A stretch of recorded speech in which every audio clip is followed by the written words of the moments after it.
देवाकडे आपल्याला जायचं आहे, पण तत्पूर्वी देहापासून देवाकडे जाताना देश लागतो असं सावरकर म्हणतात. आणि महाराष्ट्र ब्राह्मण सभा यांच्या अंतर्गत जेव्हा कार्यक्रम घ्यायचं ठरवलं तेव्हा ब्राह्मण सोडून अनेक दुसऱ्या ज्ञाती समाजातल्या लोकांनी आम्हाला मदत केली. आणि मला आवर्जून याचा उल्लेख अशासाठी करायचा आहे की मला स्वतःला असं वाटतं की ज्यांना हे कळलं की देहापासून देवाकडे जाताना देश लागतो, आणि माझ्या दृष्टीने ती प्रत्येक व्यक्ती, तो प्रत्येक मनुष्य हा ब्राह्मण आहे. कारण त्याला हे कळलेलं आहे की देश सगळ्यात महत्वाचा आहे. आणि हा ज्येष्ठ लेखक ज्यांचं आता नवीन पुस्तक प्रकाशित होणार आहे लव जिहाद वरचं, तर विजय शेंडे यांचं सुद्धा मी आज इथे स्वागत करते. कार्यक्रमाला आपल्या सगळे मान्यवर उपस्थित आहेत. महाराष्ट्र ब्राह्मण सभा यांचा हा प्राधिकरणामधला तसं पाहायला गेलं तर पहिला कार्यक्रम मोठा. तर ह्या ठिकाणी मी असलेल्या सर्व मान्यवरांचं स्वागत, सत्कार, कौतुक करण्याची विनंती सचिनजींना करते. प्रमुख वक्ते जे आज आपल्याकडे उपस्थित आहेत सुशील कुलकर्णी यांचा सत्कार सचिनजींनी करावा अशी मी त्यांना विनंती करते.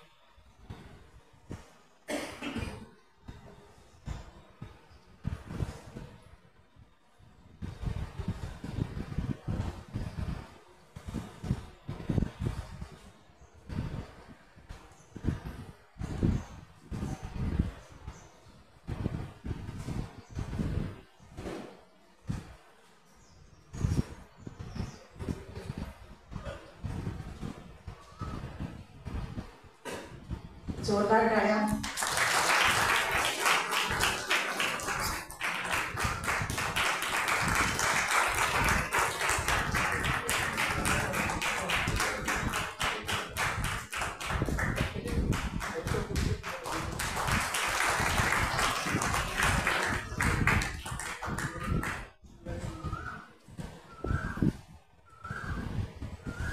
ज्येष्ठ लेखक आज इथे उपस्थित आहेत विजय शेंडे यांचा सत्कार आमचे राष्ट्रीय सचिव अभिजित अग्निहोत्री यांनी करावा असे त्यांना विनंती करते.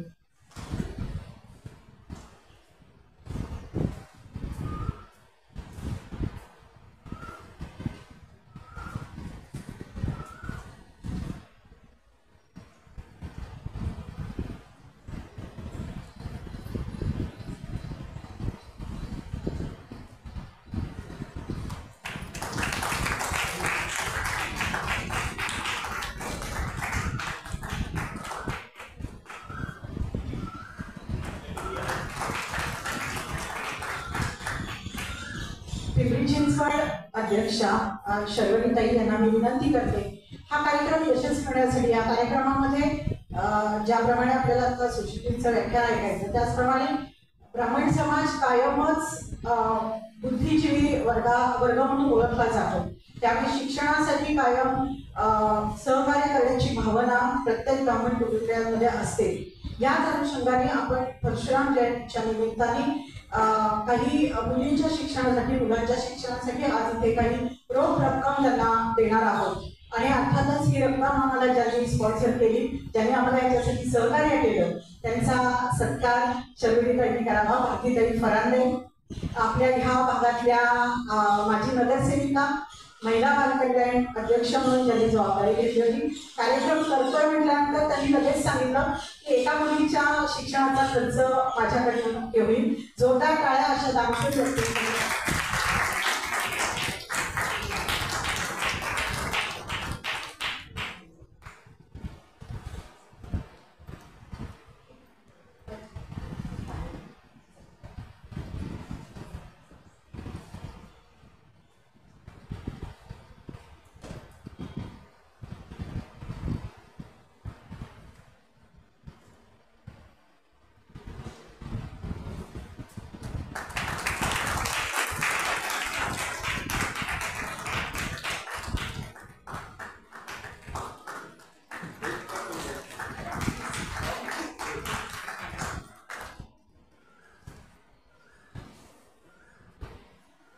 दुसरं नाव आहे डॉक्टर शरदचंद्र लोहोकरे. मला थोडीशी या व्यक्तीची माहिती अशी करून द्यायची आहे की मगाशी सुशीलजींना सांगत होते की परभणी वगैरे ह्या जिल्ह्यामध्ये, लातूर परभणी ह्या भागामध्ये कापूस तोडणीसाठी जे तिथल्या शेतकऱ्यांची अडचण येते, तर तो कापूस तोडण्यासाठी जो रोबो बनवला, त्याचं महत्वाचं संशोधन डॉक्टर शरदचंद्र लोहकरे यांनी केलं आणि त्यांच्या त्या रिसर्चला सगळीकडनं इतकी जोरदार मान्यता मिळाली आणि अत्यंत मोठ्या प्रमाणामध्ये तो प्रोजेक्ट चालू आहे. आणि तो त्यांनी फक्त लातूर जिल्हा आणि परभणी जिल्ह्यासाठी नाही, तर मला वाटतं बारामतीमध्ये वगैरे सुद्धा त्यांनी त्यांचा प्रोजेक्ट सुरू ठेवलेला आहे. आणि दुसरी महत्वाची गोष्ट मनाशी तुम्हाला सांगायची राहिली की आपले माननीय पंतप्रधान मोदीजी यांनी प्रत्येक जिल्ह्यामध्ये काही बुद्धिजीवी संघटना उभ्या केल्या, काही एज्युकेटेड लोकांना घेऊन त्यांनी एक वर्ग जे नॉन पॉलिटिकल असतील. आणि पश्चिम महाराष्ट्राची महत्वाची जबाबदारी डॉक्टर शरदचंद्र लोहकरे यांच्याकडे आहे. ज्या वेळेला आम्हाला ह्या पद्धतीने मदत हवी होती तेव्हा त्यांनी आम्हाला लगेच सांगितलं की 1 नाही 2 नाही 3 विद्यार्थ्यांच्या शिक्षणासाठी तुम्हाला आज इथे मदत करतो.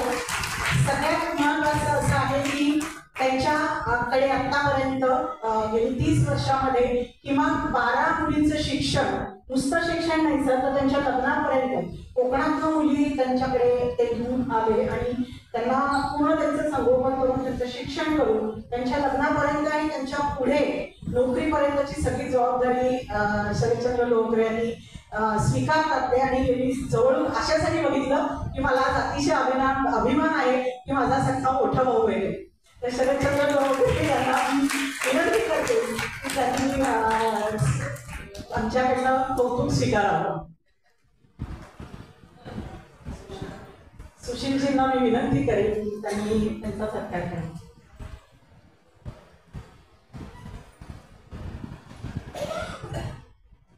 आणि सगळ्यात महत्वाचं जे शरदचंद्रनी मला सांगितलं की ज्या मुलांना कॉम्प्युटरमध्ये रोबोटिक्स मध्ये करिअर करायचे अशा कुठल्याही मुलांसाठी त्यांच्या कंपनीमध्ये आजही ते जॉब ऑफर करता आहेत. आपल्यापैकी जर कोणी तसा असेल तर नक्की ती संधी त्यांना मिळू शकेल.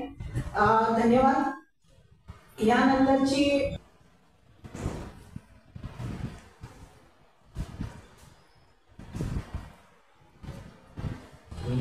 सन्माननीय सुशीलजी बोलायची. खरं म्हणजे मी 5:30 इथे येईन असं सांगितलं होतं, पण पावसाला हात लावता येईल आणि इतकं डिफिकल्ट झालं. मग निघायचं कसं काय कसं, आणि मध्येच बस गेली वारंवारी. मग तिथून मेट्रोला पुन्हा सांगितलं बा गाडी घेऊन ये पिंपरीला, तिथून त्या गाडीमध्ये इथे पोहोचलो. जसं आता सावरकरचं एक विधान सांगितलं की देवाकडून देशाकडे मध्ये देहाकडून देशाकडे जातं मग देव नावाचं आहे की नसतं, तर तसंच हिंदुत्व ही मानवी जीवनाची एक नितांत गरज आहे. आणि हिंदुत्व टिकलं तरच आपली संस्कृती आणि हे विश्व टिकणार आहे. आपण इतक्या गोष्टी पाहतो आपल्या अवतीभोवती. म्हणजे मी आज लवजिहाद ही कादंबरी लिहिली. ही लिहिताना त्या संपूर्ण प्रकरणांचा खूप अभ्यास केला. पण तिला वाचताना पुस्तक माझ्याकडे आहे, ते मी वाचलेलं आहे. परंतु तुम्ही अशा रीतीने जेव्हा पुस्तक मांडता तेव्हा ते वाचावं असं वाटत नाही. परंतु त्याला एखाद्या कथेचा, एखाद्या गोष्टीचा टच जर असेल तर ते मुलांना वाचावंसं वाटतं. आणि त्यामुळं लव जिहाद हा विषय मांडताना मी त्याला कादंबरी सुरू केलेला आहे.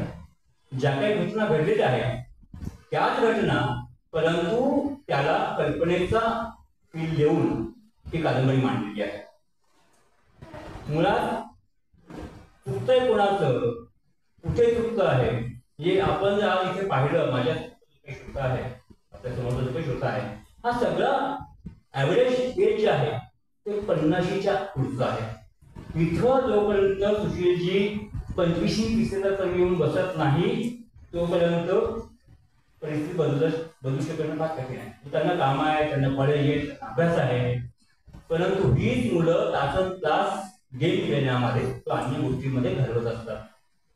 त्यामुळं आणि हे इथंच चित्र असं नाही, तुम्ही कुठल्याही कार्यक्रमात मध्ये तुम्ही एकदा मसपाच्या एका कार्यक्रमात व्हिडिओ केला होता की मसपाचं नादू मानव आणि यांच्या श्रद्धांजलीला अवघे 15 लोक कुठे गेले लोक नादो मानव आणि मला वाटतं त्या हे हरिहरते दोघांची एकत्रित श्रद्धांजली होती आणि त्या श्रद्धांजली कार्यक्रमाला फक्त 15 साहित्यिक उपस्थित होते. ही परिस्थिती का लिहिली आहे? नादो मानवाच्या विषयी आदर नाही का लोकांना बोललेला? आणि ही परिस्थिती बदलायची असेल तर तुमचं साहित्य तुमची संस्कृती ही तरुणांपर्यंत पोहोचली पाहिजे. मी माझ्या लेखनात त्यासाठी पूर्ण प्रयत्न करतोय, पूर्ण म्हणजे फेसबुकचं लेखन असू द्या, माझ्या साहित्याचं असू द्या, माझी कादंबरी जी आहे कमळ नावाची कादंबरी आली होती तर त्याच्यामध्ये मी 2 गोष्टी मांडलेल्या आहेत की स्त्रीनं आयुष्यामध्ये काय महत्त्व मांडलं पाहिजे. ही आज परिस्थिती अशी आहे की नवऱ्याला नोकरी करायची आणि बायकोला सुद्धा नोकरी करायची. मग खरंच आयुष्यामध्ये महत्वाचं काय? नोकरी, संस्कार, संसार ह्या 2 गोष्टी जर आपण घेतल्या तर त्या गोष्टी समोर ठेवून स्त्रीनं कोणत्या गोष्टीला किती आणि कधी महत्व दिलं पाहिजे. म्हणजे स्त्रीनं नोकरी करूच नाही का या मताचा मी अजिबात नाही. तिला काढत्यानं नोकरी केली पाहिजे परंतु कोणत्या परिस्थितीत केली पाहिजे हे ठरवलं पाहिजे. त्यासाठी तमाड कादंबरी मांडली.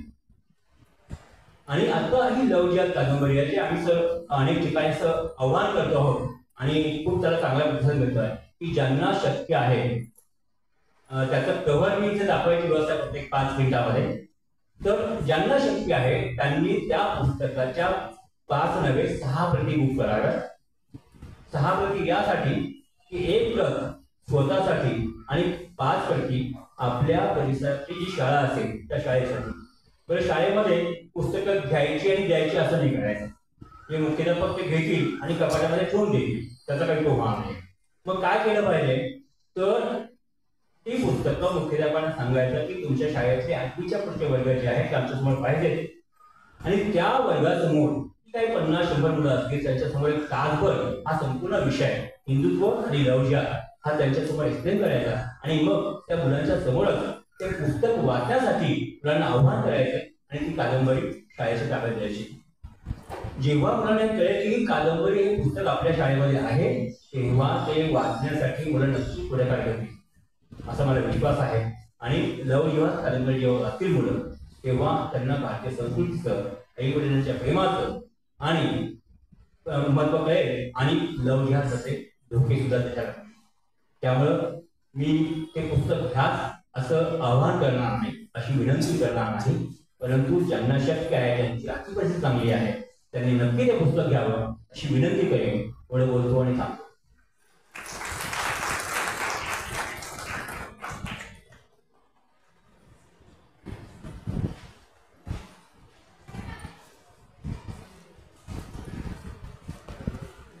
धन्यवाद विजय सर. आपण त्यांचंही स्वागत करूया आणि त्यांचा सत्कार सचिन गोपींनी करावा अशी मी त्यांना विनंती करते. मोरेताई ह्या स्थानिक राजकीय प्रवाहातल्या आमच्या मैत्रिणी आहेत त्या दोघींना मी जरा स्टेजवर येण्याची विनंती करते की लव जिहादचं जे पुस्तक आहे त्याचं एक फ्लायर आपण तयार केलेलं आहे त्याचं उद्घाटन तुमच्या हस्ते इथे करतोय.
आपल्या ह्या कार्यक्रमामध्ये आता उपस्थित असलेले महाराष्ट्र ब्राह्मण सभेचे राष्ट्रीय अध्यक्ष अतुलजी व्यास यांचा सत्कार स्वागत सचिनजीने करावं अशी विनंती.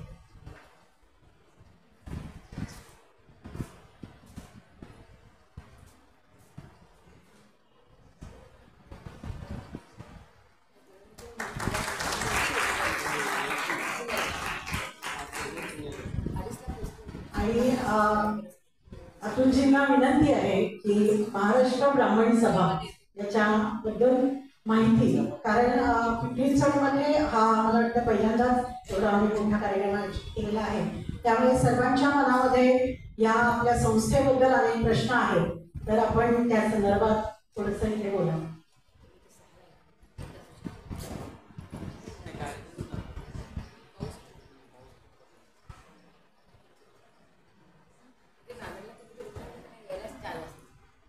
आपले राष्ट्रीय सरचिटणीस अभिजित या ठिकाणी आपल्याला आपल्या संस्थेबद्दलची सगळी माहिती देते.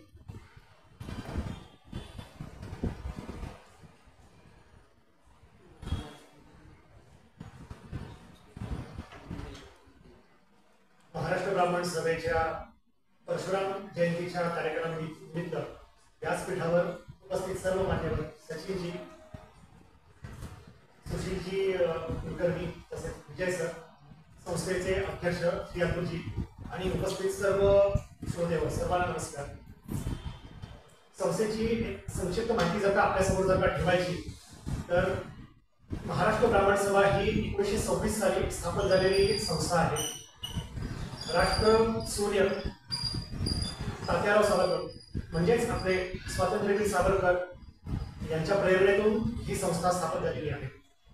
त्यावेळेचे अध्यक्ष श्री गणेश पंत आगाशे, जनार्दन पंत कानडे आणि त्याच्यानंतर करंदीकर अशी एक द्रष्टे धोरणी जे होते, त्यावेळेला सुद्धा ही सामाजिक परिस्थिती अशी विषमच होती. त्यावेळेला सुद्धा आज आपण जे ब्राह्मण समाजावरती जे आपण अशा प्रकारचे जे टीका आणि टिप्पणी वगैरे होतो, 1926 साली सुद्धा त्यावेळेला परिस्थितीमध्ये काहीच फरक नव्हता. त्यामुळेच सावरकरांच्या प्रेरणेतून आणि हे जे समाजातले द्रष्टे धोरणी होते, त्यांनी सर्वांनी मिळून एक ब्राह्मणांचं एक उत्तम संघटन असावं असा एक मुख्य विचार आणि एक मुख्य असा एक विचार मतप्रवाह हा सर्व द्रष्ट्या धोरणींनी च्या मनामध्ये आला. त्याच्यामुळे ही संस्था 1926 साली स्थापन होऊन त्यानंतर वेगवेगळ्या आयामांमध्ये ही संस्था कार्यरत आहे. 2008 साली बहुभाषिक अधिवेशन जे भुगावला झालेलं होतं, ते अधिवेशन समर्थपणे महाराष्ट्र ब्राह्मण सभेने सर्व चालवलेलं होतं. त्यावेळेला पूर्ण 4.5 लाख ब्राह्मणांचं बहुभाषिक असं एक महाविराट अधिवेशन आपल्याच महाराष्ट्र ब्राह्मण सभेच्या कायद्याखाली सगळं हे संपन्न झालेलं होतं. कालावधीमध्ये वेगवेगळ्या आयामांतर्गत संस्था काम करते. संस्थेचे मुख्य आयाम जे आहेत ते शैक्षणिक, सामाजिक, त्याच्यानंतर महिला संघटन, आरोग्य आणि धर्मजागरण या मुख्य आयामांमध्ये संस्था आता सध्या काम करते. सामाजिक क्षेत्रामध्ये जर का बघितलं तर आपण वेगवेगळे जे सामाजिक घटक आहेत जे आर्थिकदृष्ट्या दुर्बल आहेत, म्हणजे वृद्धाश्रम असते किंवा वेगवेगळ्या प्रकारचे नुसते ब्राह्मण नाही, ब्राह्मणेतर सुद्धा इतर जे समाज घटक आहेत की जिकडे आपल्याला आपल्या एक ब्राह्मण संस्था म्हणून आपण जे मदत करायला पाहिजे, त्या दृष्टीने सुद्धा संस्था अशा वृद्धाश्रम, वेगवेगळे अनाथाश्रम अशाच प्रकारचे वेगवेगळ्या ज्या संस्था आहेत त्यांना सहजातीय संस्था यांना हाताशी धरून ब्राह्मण आपली महाराष्ट्र ब्राह्मण सभा ही मदत करते. शिवाय महिला संघटनामध्ये महिलांचं एकत्रीकरण अगदी हळदी कुंकू समारंभापासून तिळगुळ समारंभ आणि वेगवेगळे सांस्कृतिक समारंभ अशा प्रकारे महाराष्ट्र ब्राह्मण सभेतर्फे आयोजित केले जातात. त्याचप्रमाणे मुख्य धर्मजागरण हा जो आयाम आहे त्या आयामांतर्गत पुरातन देवालय जे भग्न अवस्थेमध्ये आहे की जिथं देवालयांचा विचार करायला किंवा त्यांची देखभाल करायला जिथं कोणीही नाहीये, त्या ठिकाणी महाराष्ट्र ब्राह्मण सभा ही गिरिगिरी तिकडे जाऊन त्या देवालयाची माहिती काढून तिथे त्या देवालयाचं पूजन कसं करता येईल किंवा त्याची व्यवस्था कशी लावता येईल याचा प्रखरपणे सगळं तिथं प्रामुख्याने विचार महाराष्ट्र ब्राह्मण सभा करते. आज तागायत महाराष्ट्र ब्राह्मण सभेचे एक 5 ठिकाणी शाखा उघडल्या गेलेल्या आहेत. पहिली शाखा जी झाली ती संभाजीनगर, म्हणजे औरंगाबादमध्ये ती झालेली होती. आताच नवीन नाव जे आहे ते छत्रपती संभाजीनगर या ठिकाणी शाखा ती उघडली गेलेली आहे. या ठिकाणी महाराष्ट्र ब्राह्मण सभेचं किराणा किट हे एक त्या ठिकाणी ऍक्टिव्हिटीसाठी चालते. कोविडच्या काळामध्ये तिथे जे आपले शाखा प्रमुख आहेत बिंदा देशपांडे, त्यांनी कोविडच्या कंडिशनमध्ये 45 घरांमध्ये गरजूंना अन्नधान्याचं वाटप त्यांनी आपल्या स्वतःच्या योगदानातून आणि शिवाय संस्थेच्या योगदानातून, जे संस्थेचे जे सदस्य झालेले होते त्यांच्या सर्वांच्या योगदानातून त्यांनी हे किराणा किटचं वाटप हे घरोघरी केलेलं होतं. तसंच आपली दुसरी शाखा जी आहे ती सांगली, मिरज वगैरे या बाजूला पण आहे. तिथे पण आपलं सामाजिक क्षेत्रामध्ये कार्य तसेच शैक्षणिक दृष्ट्या जे आपलं कार्य आहे ते सुद्धा तिकडे त्या ठिकाणी चालू आहे. तसंच बेळगावच्या बाजूला सुद्धा आपलं संस्थेचं एक शाखा उघडली गेली आहे. पण त्या ठिकाणी महाराष्ट्र कर्नाटक ही सगळी पार्श्वभूमी असल्यामुळे त्या ठिकाणी काही वैचारिक विषमता आहे. त्यामुळे तिथं संस्थेचं काम हे जे आहे ते जरा थोडंसं कमी अधिक प्रमाणामध्ये चालू आहे. तर उत्तरोत्तर काळामध्ये आपल्याला सुद्धा ते काम जास्त जोमाने करायचं आहे. त्याच्यानंतर महाराष्ट्राच्या बाहेर अजून एक जी शाखा आपली जी आहे ती हैदराबाद शाखेमध्ये शाखा आहे. तर त्या ठिकाणी आपलं धर्मजागरण अंतर्गत वेगवेगळ्या प्रकारचं स्वामी समर्थांचं म्हणजे गुरुचरित्र पारायण असेल किंवा गजानन महाराजांचं पारायण आणि अशा प्रकारे वेगवेगळ्या प्रकारचे धार्मिक पारायण वगैरे अशी आयोजित केली जातात. तसेच नामजप सप्ताह आणि भागवत सप्ताह सुद्धा तिकडे आयोजित केले जातात. अशा प्रकारे वेगवेगळ्या आयामात अंतर्गत संस्थेचं काम चालू आहे. तर आता या ठिकाणी जे आपले प्रदेश कार्यकारिणी आता संस्थेची जी स्थापन झालेली आहे त्या अंतर्गत संस्थेचं एकच उद्दिष्ट आहे की जास्तीत जास्त आपले ब्राह्मण आणि तसेच इतर सहजातीय संस्थांना आपल्याला जोडून हे आपलं कार्य आपल्याला जास्त वाढवायचं हे आपलं मुख्य उद्दिष्ट आहे. त्या कामी आपल्याला आपले जे प्रदेश अध्यक्ष जे नियुक्त केलेले आहेत श्री सचिनजी मोदनी यांचा तर चांगला एक्सपिरियन्स याच्यामध्ये आहे आणि त्यांचा अनुभव आणि त्यांची अनुभवाची शिदोरींनी आपल्याला संस्थेचं हे संघटन आपल्याला अधिक व्यापकरित्या आपल्याला नक्कीच वाढवता येईल हा मला या ठिकाणी विश्वास आहे. वेळेचं बंधन असल्यामुळे या ठिकाणी जास्त संस्थेची विस्तृतपणे माहिती न देता ही आपल्याकडे मी संक्षिप्तपणे माहिती ठेवलेली आहे. तसंच संस्थेची सुद्धा नुकतीच एक वेबसाईट लॉन्च झालेली आहे www.maharashtrabrahmansabha.org या वेबसाईटवरती आपण वेगवेगळ्या प्रकारच्या संस्थेचं जे काम चालतं त्या आयामांतर्गत आपल्याला विस्तृत माहिती मिळू शकेल. म्हणून या ठिकाणी आपण अवश्यपणे संस्थेची माहिती वेबसाईटवरती अवश्य बघावी अशी मी आपल्याला विनंती करतो. धन्यवाद.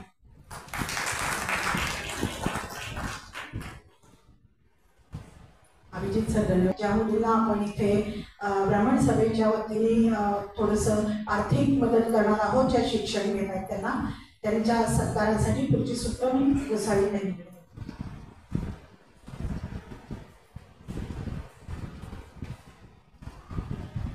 आदरणीय व्यासपीठ आणि उपस्थित सर्व श्रोतृवृंद, आपल्या सर्वांना माझा नमस्कार. आता आपण सुरुवातीपासून या गोष्टी ऐकलेल्या आहेत त्या आपण काहींना आर्थिक सहाय्य, खरोखर असं म्हटलं जातं की शिक्षणाशिवाय तरणोपाय नाही, पण हे शिक्षण घेण्यासाठी अर्थ असेल तरच अर्थ असतो चिन्हाला. तर असं आर्थिक सहकार्य इथे केलेले जे दानी लोक आहेत त्यांच्या वतीने आपण त्यांच्या हस्ते आपण हा सत्कार या कन्यांचा सर्वप्रथम करणार आहोत आणि नंतर आपण एकुलत्या एक कन्यांचा जो सत्कार या ठिकाणी आयोजित केलेला आहे तो ह्याच्यानंतर लगेचच केला जाईल. सर्वप्रथम मी डॉक्टर शरदचंद्र लोहकरे यांना विनंती करते की त्यांनी व्यासपीठावर यावं. गीता कुरणपल्ले या विद्यार्थिनीला मी व्यासपीठावर बोलवती आहे. ती आता 10वीची परीक्षा दिलेली आहे आणि 11वी 12वी पुढच्या तिच्या शिक्षणासाठी ती वाटचाल करते आहे. आपल्या परिसरातच राहते आहे. या कीर्ती विद्यालयामधून तिने 10वीची परीक्षा दिलेली आहे आणि तिची आई इतर घरी जी आपली घरकामं करणारी बाई आहे, तिचे वडील वॉचमनची नोकरी करतात, भाऊ तिचा सकाळी वर्तमानपत्र घरोघरी टाकतो. अशा परिस्थितीमध्ये अतिशय उत्तम असं शिक्षण ती घेतली आहे आणि म्हणून तिला हे सहकार्य आपण डॉक्टर शरदचंद्र यांच्याकडून दिलेलं आहे. दुसरी विद्यार्थिनी आहे कीर्ती जोशी. ती स्वतः या ठिकाणी आलेली नाही आहे, परंतु तिच्या वतीने सत्कार स्वीकारतायत.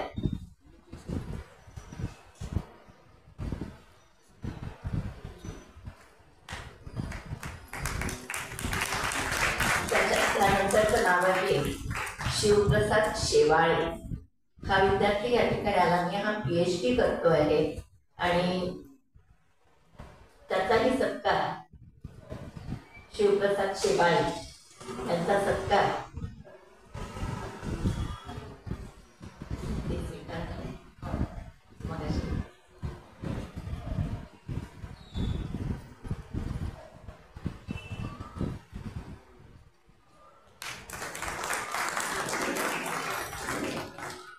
धन्यवाद डॉक्टर शरदचंद्र. मी भारतीताई फरांदेंना विनंती करते की त्यांनी कृपया व्यासपीठावर यावं आणि त्यांच्याकडून जे आर्थिक सहकार्य मिळतंय ती विद्यार्थी आहे आर्या देशमुख, तिने व्यासपीठावर यावं.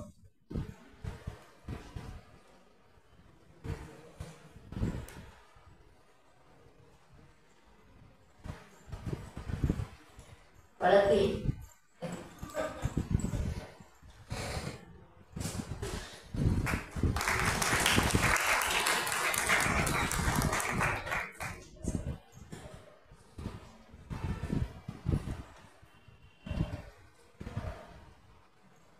धन्यवाद भारतीताई. आता आपण आपल्या पुढच्या सत्काराकडे वळतो आहोत. आपण इथे टॅगलाईन वाचली असेल की माझी मुलगी माझा अभिमान. आजच्याही युगामध्ये आपण असं म्हणतो, बरेच जण ज्यांना मुलीच आहे त्यांना असं वाटत असतं की मला मुलगा हवा, पण मुलगा आणि मुलगी हे कुठल्याच क्षेत्रामध्ये कमी नाहीये. बाकीच्या गोष्टींमध्ये तर त्या मुलांच्या खांद्याला खांदा लावून काम करतातच आहेत, शिक्षणही उच्च घेत आहेत. पण आज या ठिकाणी आपण अशा कन्यांचा सत्कार करणार आहोत की ज्या आपल्या आई वडिलांना मुलांची उणीव भासू देत नाहीये. प्रत्येक वेळी आपल्या आई वडिलांच्या पाठीशी त्या खंबीरपणे उभ्या आहेत आणि खरं तर त्या खंबीरपणे उभ्या आहेत त्याच्या मागे त्यांचे सासरचे लोक म्हणजे त्यांचे पती, त्यांचे सासू सासरे हे सुद्धा त्यांच्या पाठीशी आहेत, म्हणून त्या हे करू शकतायत. म्हणजे त्यांचंही कौतुक आहे आणि या मुलींचंही कौतुक आहे. तर आपण याच्यासाठी असं म्हटलं होतं की उच्च शिक्षित कन्या ज्या आपल्या आई वडिलांसाठी स्वतःच्या संसारामध्ये बरीचशी ऍडजस्टमेंट करून बऱ्याचशा गोष्टींचा त्याग करून आपल्या आई वडिलांना पाठबळ देत आहे. म्हणजे आर्थिक पाठबळाची गरज असते असं नाही, काही वेळेला आर्थिक पाठबळ गरजेचं नसतं, पण शारीरिक पाठबळ गरजेचं असतं. आणि ज्या वेळेला की आई बाबा तुम्ही घाबरू नका, मी आहे तुमच्या बरोबर, असा जो आधार आवश्यक असतो असा आधार या मुली या ठिकाणी देत आहेत. तर अशा मुलींमध्ये मी सर्वप्रथम बोलवती आहे अनुराधा देशमुख देशपांडे या मुलीला. ती तिच्या आई वडिलांनी तिच्या बरोबर यावं असं मी म्हणेन. आणि जर तिचे पती या ठिकाणी आले असतील तर त्यांनीही बरोबर यावं. आता तिच्या आईचं खरं तर हृदयाचं ऑपरेशन झालेलं आहे, येता येत असेल तर यावं. तिचा सत्कार शैलजाताई मोरे यांनी करावा अशी मी त्यांना विनंती करते. खाली घेऊया तुम्ही मुलं घडले यांच्याकडून माझी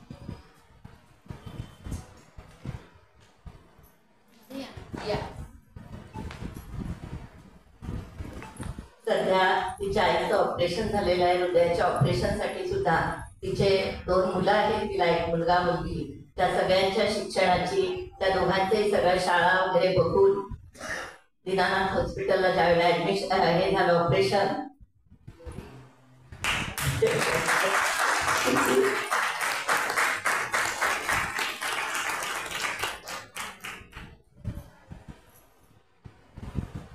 मायेचं पानं लागलं. आपण पुस्तक दिलेलं आहे पणतीला जपताना.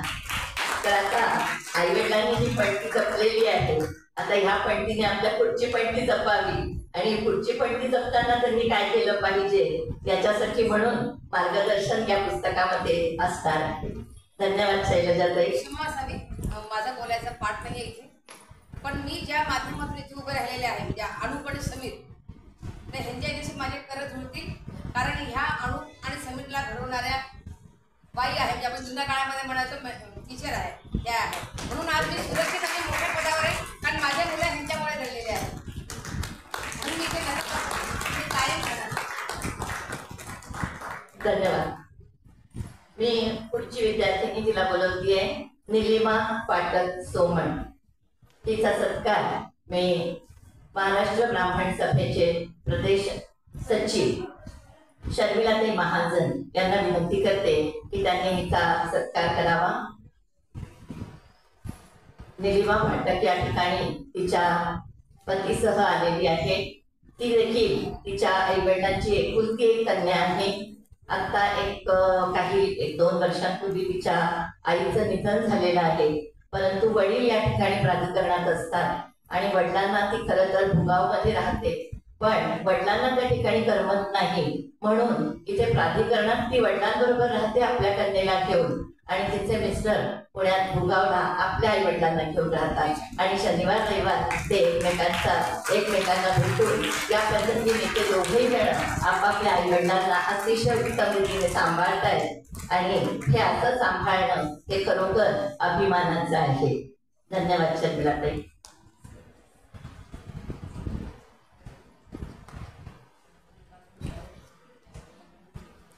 धन्यवाद. पुढची सूत्र मी शर्मिलाताईंकडे सोपवतो. धन्यवाद वंदाताई. कार्यक्रमाच्या समारोपाकडे आपण जातो. आपण सगळेजण ज्यांच्या व्याख्यानाची वाट बघणार आहोत ते सुशीलजींचं व्याख्यान आपण थोड्याच वेळात सुरू करणार आहोत. तत्पूर्वी जेव्हा हा विषय आमच्या मनामध्ये आला तेव्हा जसं माझी मुलगी माझा अभिमान अशा काही सत्कारांची संकल्पना पुढे आली, त्याचप्रमाणे मुलींच्या शिक्षणासाठीचा विषय आला. त्याचबरोबर आमच्या मनात एक आलं की मुलींना नुसतंच शिक्षण देऊन उपयोग नाही, तर त्यांना शारीरिकदृष्ट्या पण स्ट्रॉंग बनवलं पाहिजे. म्हणजे एखादं संकट आलं त्यांच्यावर तर 2 हात करण्याची तयारी त्यांची असली पाहिजे. आणि अशा पद्धतीचं सबलीकरण करणाऱ्या 2 महिला आज आपल्या या कार्यक्रमाला उपस्थित आहेत. त्यांचं लाठीकाठी निशस्त्र प्रशिक्षण शिबिर त्या अत्यंत कुशलतेने मुलींसाठी घेतात. त्यांना मी इथे आमंत्रित करते. आदिती धुळे आणि सौ शिल्पा नगरकर त्या दोघी आता इथे उपस्थित आहेत. जोरदार टाळ्या त्यांना त्यांच्यासाठी की समाजामधल्या असंख्य मुलींसाठी त्या अशा पद्धतीचं शिबिर आणि वर्ग घेतात की जेणेकरून आपल्या मुली या कुठल्याही संकटाला आज 2 हात करून देऊ शकतील. मी सुशीलजींना विनंती करेन की त्याचा सन्मान त्यांनी करावा.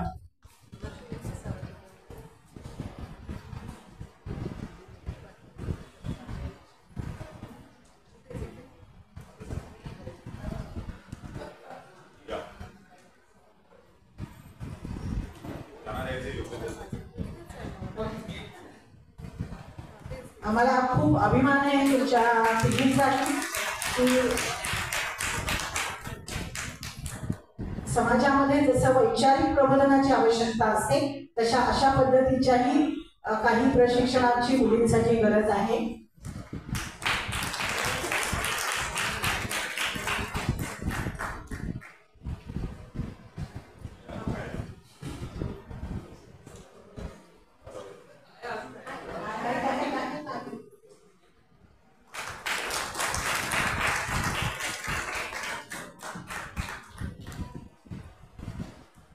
अर्थात कार्यक्रमाच्या समारोपाला आपण जात आहोत. तत्पूर्वी प्रदेशाचे अध्यक्ष सचिन बोर्डी यांना 2 मिनिटं बोलायचं आहे. जरा एक वेगळा विषय पण त्यांना बोलायचा आहे. त्यांना मी विनंती करते की त्यांनी आपलं इथे प्रदर्शित करावं.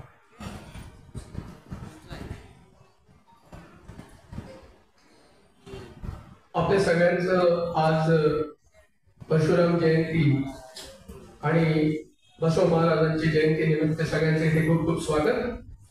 आपल्याला सगळ्यांना माहिती आहे की 13 तारखेला आपल्या इकडे मतदान होणार आहे आणि आज भगवान परशुरामांसमोर आपण सगळे एक वचन घेणार आहोत की आपण सगळे 100% मतदान करायला जाणार आहोत. आणि लक्षात ठेवा, आपण सगळे भगवान परशुरामांचे, प्रभू श्रीरामांचे अनुयायी आहोत. त्यामुळे एक गोष्ट की रघुकुल रीत सदा चली आई, प्राण जाय पर वचन न जाय. वचन घेतलेले आपण सगळ्यांनी, केवळ आपणच नाही तर आपल्या घरातल्या लोकांना, आपल्या नातेवाईकांना, आपल्या मित्रपरिवारांना आपण या मतदानासाठी घेऊन जाणार आहोत. महाराष्ट्र ब्राह्मण सभेने लव जिहाद हा फक्त उपक्रम नाहीये, ही चळवळ आहे. ही चळवळ 36 जिल्ह्यांमध्ये पोहोचवणार यात काही आम्हाला शंका नाही. पण आज या चळवळीची सुरुवात, बीजारोपण आजच्या या कार्यक्रमातून होणार आहे. तर ते बीज रोवायच्या आधी ती माती तयार करावी लागते आणि ती माझ्या या शायरीने मी प्रयत्न करतो की ती माती मी तयार करू शकतो. शायरीचे बोल असे कि हमारे जख्मों पे चाहत से पट्टी कौन बांधेगा, गर बहनें ही न होंगी तो हाथों में राखी कौन बांधेगा. जहां औरत की इज्जत लूटना खेल बन जाए, जहां औरत की इज्जत लूटना खेल बन जाए, तो बताओ ऐ हिंदुओं, तुम्हारे हाथ में तलवार कौन बांधेगा. जहां लुट रही है, कट रही है, पिक रही है बहनें हमारी, जहां लुट रही है, कट रही है बहनें हमारी, तो बताओ ये सरफरोशी की समा कौन बांधेगा, कौन बांधेगा, कौन बांधेगा. बोलो सियावर रामचंद्र की, पवन सुत हनुमान की जय श्री राम. जय श्री राम. धन्यवाद. आजचा विषय अर्थातच आम्ही थोडंसं काही तांत्रिक कारणामुळे विषयाचं टायटल बदललं, परत एकदा सांगते. आमची मुलं सुरक्षित आहेत का याच्या अगोदर एक वेगळं टायटल देण्यात आलं होतं. लव जिहाद याला अनुसरून हा विषय आहे. अर्थातच सुशीलजींना आम्ही सांगितलंय की याच्यानंतर तुम्हाला माहिती दिल्यानंतर तुम्हाला पूर्ण फ्रीडम आहे. आम्हाला जे काही ऐकायचंय ते तुम्हाला माहिती आहे, आम्हाला तुमच्याकडनं काय ऐकायचंय, त्यामुळे तुम्ही बोलणार आहात. मला एक छोटीशी गोष्ट इथे सांगायची आहे की महाभारतामध्ये कौरव आणि पांडवांचं वैर आपल्या सगळ्यांना माहिती होतं. पण ज्या वेळेला बाहेरून आक्रमण आलं तेव्हा 100 आणि 5 असे एकत्र येऊन ते लढले होते, एक युद्ध केलं होतं. त्याचप्रमाणे जेव्हा बाहेरनं आक्रमण आपल्यावर होत आहे, बाहेरच्या इतर धर्माकडनं आपल्या धर्मावर, आपल्या धर्माच्या अस्तित्वाचा प्रश्न निर्माण होतोय,